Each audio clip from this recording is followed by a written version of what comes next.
I'm now in Backi Gracac, on my home place of my ancestors, and I want to tell you about the pogrom, what happened exactly 80 years ago to 212 men. One of those was my grandfather. I want to start here to tell you what happened.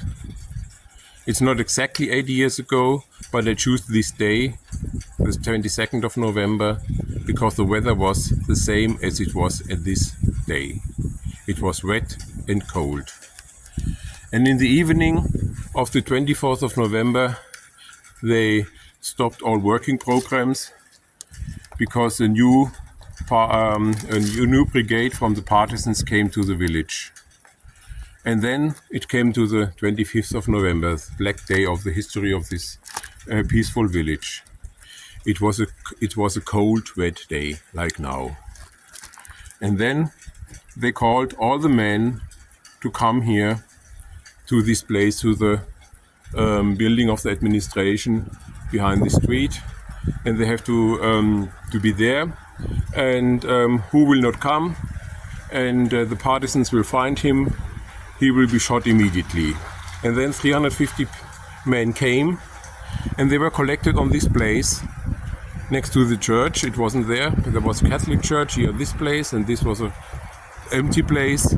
And there they collected this man, and then there was a long table was brought, and they called him, and they separated in two groups, and they didn't know what happened. Why? What are the criteria? They were called at 9 o'clock, and meanwhile it was 10. Here on this place, there was all the men, and there was a long table, and everybody has to go to the table. They ask him several questions about what they did and whatever.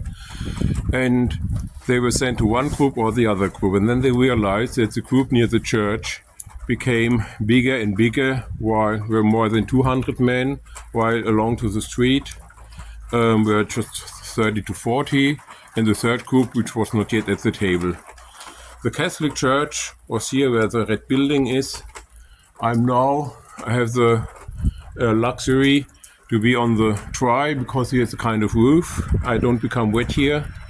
But you have to imagine, on this weather, I'm still freezing after 15 minutes, but now it's 12:30, and from 9 o'clock to noon, they stayed here. And then they asked the partisan if they can ring the bell for noon.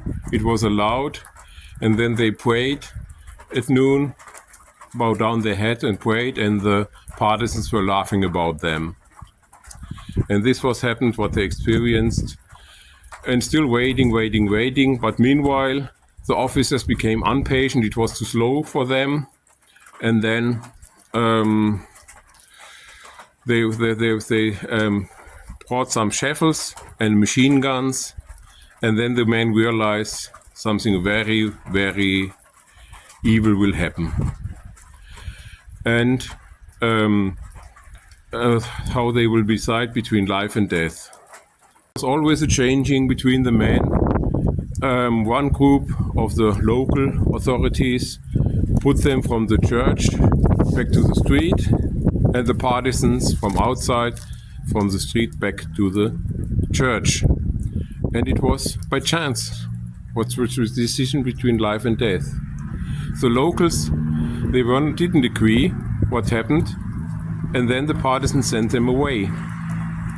And so the local authorities, they tried to save as much as possible people, but the partisans from outside, they decided of the death. And then at the end, they had to stand in a group of 4 to 4 in a column of 4 and 4. In between were the partisans in the front, the command officer with a horse and machine guns, and then there was a rally to the west. They started to walk. In the front of the horse there was a horse, and the people tried to look from the window and from the doors what's going on. But if the partisans discovered people, they were shooting with the machine guns, and then for chance, and then there was one was too slow, an old man, and they beat him. And then the restovers, they saw them walking on the west, on the street. It was not like so, it was 80 years ago. It was more like so in the left, or muddy, and it goes in the west, and they were lost in the fog, in the rain of the fall.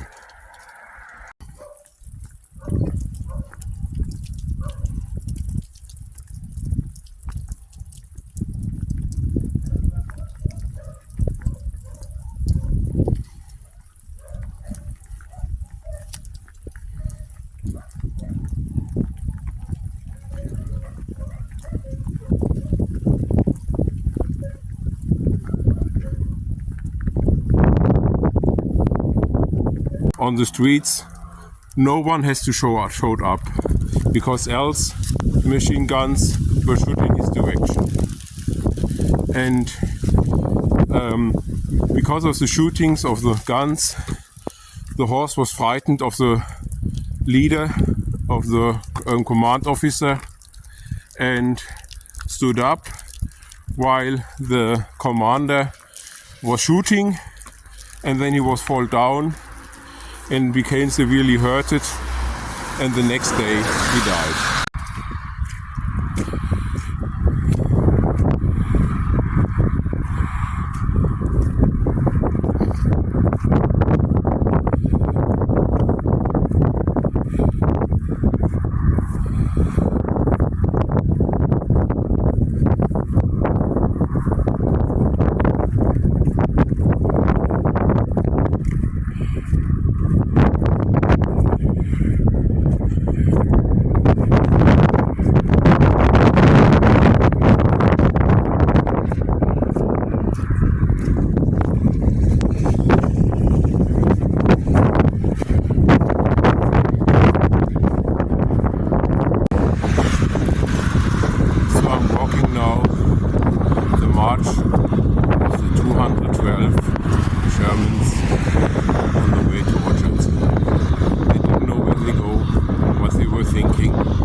It's cold.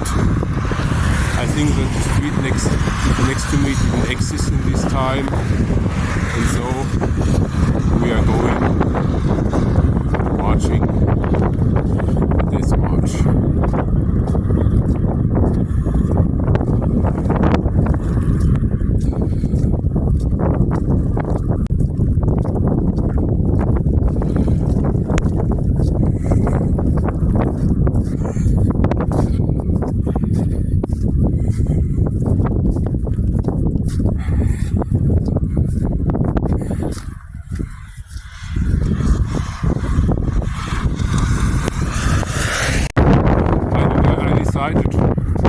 To walk the death march of my grandfather and the other 211 men.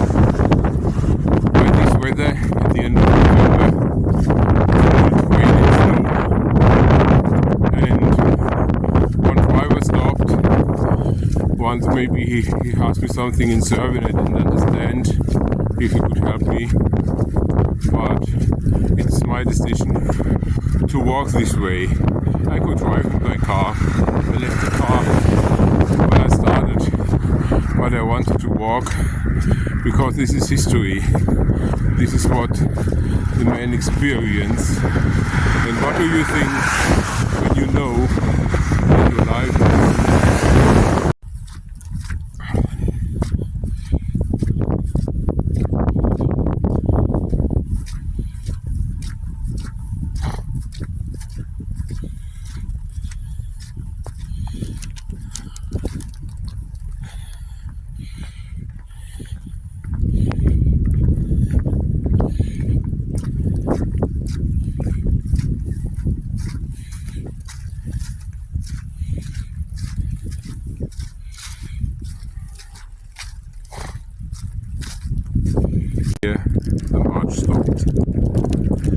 continue the story on a bus station because I'm totally wet.